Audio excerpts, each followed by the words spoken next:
The XFL Championship is this Saturday at the Alamo Dome in San Antonio, Texas, between the DC Defenders and the Arlington Renegades. Joining me are two of Yahoo's sharpest XFL cappers, Pam Maldonado and Mark Drumheller.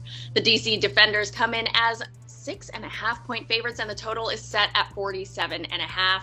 Pam, let's go to you first. What is your pick for this championship game? I'm pretty sure that Mark and I are going to go head-to-head on this one. I'm going with the underdog, the Renegades, plus 6.5. This is the most unlikely matchup that anybody would have expected in the XFL. Arlington, a 4-6 team, upset Houston a couple weeks ago in the semifinal. DC has been the best team all around from start to finish with only one loss. But the thing in this matchup, the Arlington defense. And defense wins games, and they contend in big matchups like this. Held Houston a season low 11 points just a couple weeks ago. And the Defenders, they're first in rushing yards, yes, led by a fantastic running back in Abram Smith, leads in rushing yards, in rushing scores, runs of 10-plus yards. The Arlington defense, however, is the strength in this matchup, leads in forced fumbles, forced interceptions. That bodes well against a team who likes to run.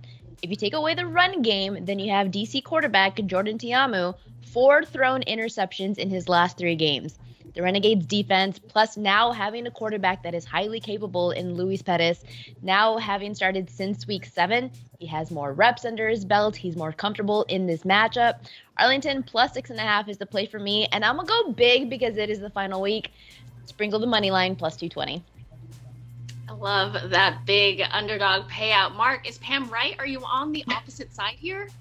Well, she is right that I'm on the opposite side. I got to go with DC here. They're 10-1 on the season and 8-3 against the spread. And 6.5 points does seem like a lot, especially in these leagues. But I feel like we're getting a discount here with DC. When these two teams played back in Week 9, DC was dominating that game, up 26-9 through 3 quarters, before they rested their quarterback Jordan Ta'amu and let Arlington back in the game. I don't think they let him off the mat this time. The DC offense did have some success in that game, 9.1 yards per play, but turnovers cost them. I think they cleaned things up in this matchup. And one of the key things I see here is in that game, the Arlington offensive line had a season worst pass blocking grade, 33.7 per PFF. And now they're going up against a Greg Williams defense that likes to attack their quarterback. I think the extra week off of preparation helps DC and the better coaching staff. I'm going to take the favorite here and lay the points. Bet $10 and win $100 when you wager on any event. Sign up at betmgm.com/Yahoo special. New customers only, must be 21 or older.